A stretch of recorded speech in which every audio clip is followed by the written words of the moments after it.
नमस्कार, स्वागत है आपका द न्यूज लॉन्चर पर। मैं हूं अशोक वानखड़े, लेकर आया हूं आपका अपना कार्यक्रम द एक्सरे। जब आप एक्सरे देख रहे होंगे कि बिहार का मतदान शुरू होके करीब करीब 1-1.5 घंटा हो चुका होगा। एक तरफ मतदान चल रहा है, दूसरे फेज की तैयारी हो रही है जहां 11 तारीख को मतदान है। लेकिन जो बिहार की राजनीति में उलट फुलट है वो अभी भी जारी है। एक इसी बीच एक ऐसी हेडलाइन मुझे दिखाई दी कि मुझे लगा कि इसको एक्सरे से देखना पड़ेगा, क्योंकि चुनाव के आई जिस दिन वोटिंग है उसके एक दिन पहले इतना बड़ा हादसा बीजेपी के साथ कैसा हो सकता है और बीजेपी ने होने कैसा दिया। नीतीश ने जहां अडानी को दी जमीन, 1 रुपया के हिसाब से जमीन दी है ना अडानी जी को, क्योंकि अमित शाह जी ने तो कहा था कि यहां जमीन जो है बिहार में है ही नहीं, क्योंकि जो कुछ भी जमीन थी वो अडानी को दी, और जो कुछ भी जमीन है आगे पीछे फिर अडानी सेठ को दी जाएगी, क्योंकि एक बार यदि ये वापस आ गए सत्ता में तो ये राज्य भी अडानी के नाम से लिखा दिया जाएगा, जैसा अब मुंबई करीब करीब अडानी की हो चुकी है। तो हेडलाइन ये थी, नीतीश ने जहां अडानी को दी जमीन वही लगा बीजेपी को झटका, विधायक ने थामा आरजेडी का दामन। बिहार विधानसभा चुनाव में अभी यानी गुरुवार को पहले चरण का मतदान हो रहा है। उसके एक दिन ठीक पहले बुधवार को भारतीय जनता पार्टी को बड़ा झटका लगा जब भागलपुर जिले की पीरपैती विधानसभा सीट से भाजपा के सिटिंग विधायक लल्लन कुमार आज राष्ट्रीय जनता दल राजद में शामिल हो गए। नेता प्रतिपक्ष तेजस्वी यादव ने लल्लन कुमार को पार्टी में शामिल कराया। उन्होंने पूर्व मुख्यमंत्री राबड़ी देवी से भी मुलाकात की। गौरतलब है कि लल्लन कुमार इस बार भाजपा द्वारा टिकट न देने के कारण नाराज थे। भाजपा विधायक लल्लन कुमार ने अपने फेसबुक पेज पर राष्ट्रीय जनता दल में शामिल होने की तस्वीरें साझा की, आप भी देख सकते हैं। इन तस्वीरों में वह नेता प्रतिपक्ष तेजस्वी यादव और राजद नेता राबड़ी देवी यानी तेजस्वी की माताजी के साथ नजर आ रहे हैं। इन तस्वीरों को साझा करते हुए लल्लन कुमार ने लिखा, राष्ट्रीय जनता दल का कारवां यूं ही बढ़ता रहे। आज से मैं भी इसमें शामिल हो गया हूं। हमने ठान लिया है कि बिहार को तेजस्वी प्रधान बनाना है। तेजस्वी ही वर्तमान है, तेजस्वी ही भविष्य है। जय भीम। ये जय भीम बहुत इंपॉर्टेंट है। ये आप उनका ट्वीट भी देख सकते हैं लल्लन कुमार का, तेजस्वी में बिहार बनाना है, हमें सब मिलकर ठाननी है। तेजस्वी है वर्तमान है, ये है जय भीम जो मैंने आपको कहा। ये पूरा का पूरा आप ट्वीट देख सकते हैं। बता दें कि इस बार भाजपा ने पीरपैती जो सुरक्षित सीट है से मुरारी पासवान को मैदान में उतारा है। कहा जा रहा है कि लल्लन कुमार इसी बात से नाराज थे। आखिरकार उन्होंने पाला बदल लिया। लल्लन कुमार ने कुछ समय पहले ही भारतीय जनता पार्टी से इस्तीफा दे दिया था। लल्लन कुमार ने इस्तीफा देते हुए लिखा था, भाजपा के साथ मेरा राजनीतिक सफर अब खत्म हो गया है। मैंने पार्टी के लिए जो कुछ भी किया वरिष्ठ नेताओं के निर्देशों का पालन करते हुए किया, कृतज्ञता के साथ किया।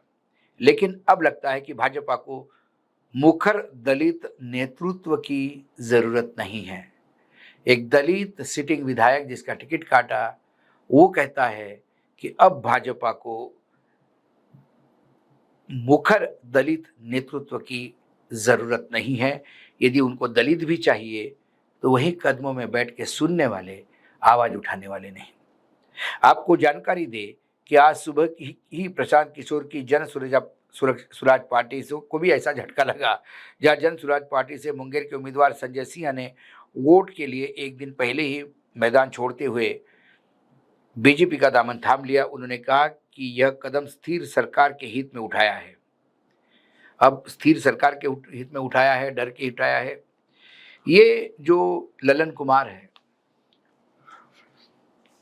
तो जब ये खबर मैं किसी से डिस्कस कर रहा था बिहार में, तो उन्होंने कहा कि लल्लन सिंह कब गए, वो तो बीजेपी में ही हैं। हमने कहा लल्लन सिंह की बात नहीं करते, लल्लन कुमार की बात कर रहे हैं। वो बीजेपी के विधायक थे, वो वहां चले गए हैं। और आप जिस लल्लन सिंह की बात कर रहे हो, वो केंद्र में मंत्री है, वो जनता दल यूनाइटेड में है।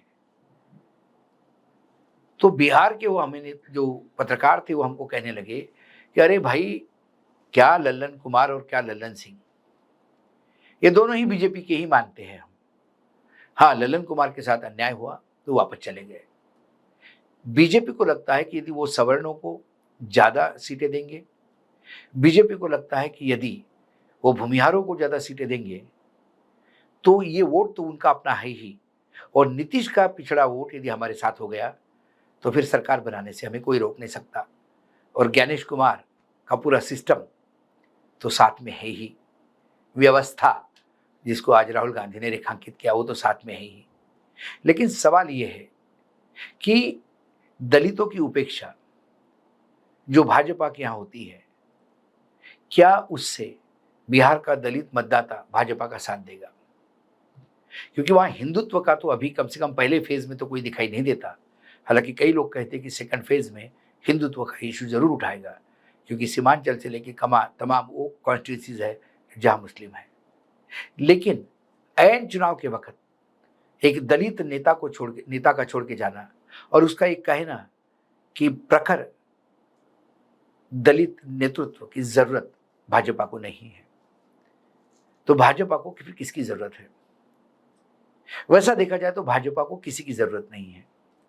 यदि भाजपा वाकई बिहार में सही मायने में चुनाव लड़ती तो नीतीश कुमार को चेहरा घोषित करती। नीतीश कुमार का चेहरा घोषित न करते हुए सिर्फ ये लॉलीपॉप बार बार देकर कि हम नीतीश के नेतृत्व में चुनाव लड़ रहे हैं, उन्होंने वैसा भी एक इंडिकेशन दे दिया कि वो पिछड़े और अति पिछड़ों की ज्यादा चिंता नहीं करते। बीजेपी का जो चुनाव जीतने का जो तंत्र है वो एक सेट प्रोसेस में चलता है। उसमें सर्वे एजेंसीज भी होती है, उसमें गोदी मीडिया भी होता है। क्योंकि अभी मैं हाल ही में एक जगह डिनर पे गया था, वहां बहुत सारे गोदी मीडिया के भी लोग थे। वो सब यही बोल रहे थे कि अरे भाई, वो 10,000 रुपए ने बहुत इंपैक्ट कर दिया, हर गांव में खुशियां खुशियां हैं 10,000 रुपए से। बोले फ्री के बिजली से तो हम एक गांव में पूछे तो उन्होंने कहा कि अरे भाई, फ्री की बिजली और क्या चाहिए जीवन में हमको। एक नरेशन बनाने का प्रयास, एक सिस्टम वो चलता है, एक सिस्टम पैसे का चलता है जहां बहुत पैसा फेंका जाता है, और पैसा इतना फेंका जाता है कि नेता फिर वहां उन पैसे से क्या क्या करते हैं, मतदाताओं को देते हैं कि अय्याशी करते हैं। वो आज एक तो खबर वैसे भी आपने देखी होगी कल, कि कैसी वो महिला कह रही थी कि मैं हर नेता का टेस्ट जानती हूं और कैसे लड़की सप्लाई होती है। दूसरा, सरकारी एजेंसियां साथ में हैं, और सबसे ऊपर वंदनीय आदरणीय ज्ञानेश कुमार। क्योंकि जिस हिसाब से वोट चोरी के मामले कर्नाटक से लेकर हरियाणा तक सबूतों के साथ पेश किए गए, उसी में आज राहुल गांधी ने कुछ लोगों को भी पेश किया जो लोग मतदाता सूची में है, मतलब मतदाता है, लोकसभा में मतदाता थे लेकिन विधानसभा में नहीं है। एक दयनीय स्थिति में एक दिव्यांग व्हील चेयर पे थे, उन्हें कहा कि मेरे पे आरोप लगा कि मैं जब वो देखने आए तो मैं घर पे नहीं था, मैं किसी के सहायता के बगैर घर से निकल नहीं सकता, मेरा वोट क्यों काटा मुझे पता नहीं। एक परिवार था जो कह रहा था कि हम 3 बार डॉक्यूमेंट जमा कर चुके हैं, बीएलओ हमारी वहां स्कूल में पढ़ाते हैं। हमने जब उनको पूछा कि हमारा नाम क्यों आया तो उन्होंने हाथ जोड़ के कहा कि भैया ये सब ऊपर का हो रहा होगा, हम क्या करें, हमने तो सब कर दिया था। सर्वोच्च न्यायालय को बड़ा विश्वास था कि ज्ञानेश कुमार और चुनाव आयोग अपनी जिम्मेदारी बाखूबी निभाएंगे। जब वकीलों ने कहा कि साहब ये सूची फ्रीज होने के पहले बहुत सारे लोगों को, हमको पता नहीं कितने लोगों को उन्होंने निकाल दिया, उन्होंने कहा कि नहीं हमें विश्वास है, जिम्मेदारी से काम कर दिया। और वो कितनी जिम्मेदारी से काम कर दिया वो आज 4-5 लोग देख लिए। इस पूरे बिहार के चुनाव में एक मतदाता भी जिसका अधिकार है और वो वंचित होता है मतदान से, वो उतना ही बड़ा गुनाह है जहां आप 1 लाख मतदाताओं को वंचित करो। क्योंकि मतदान का अधिकार उसे दिया है संविधान ने, ये संविधान की अवहेलना है। और यहां तो हजारों के तादाद में लोग होंगे जिनका नाम काट दिया गया है। तो चुनाव आयोग साथ में, सूची मतदाता सूची से लेके पूरा सिस्टम साथ में आपके, सुनवाई कुछ नहीं विपक्ष की।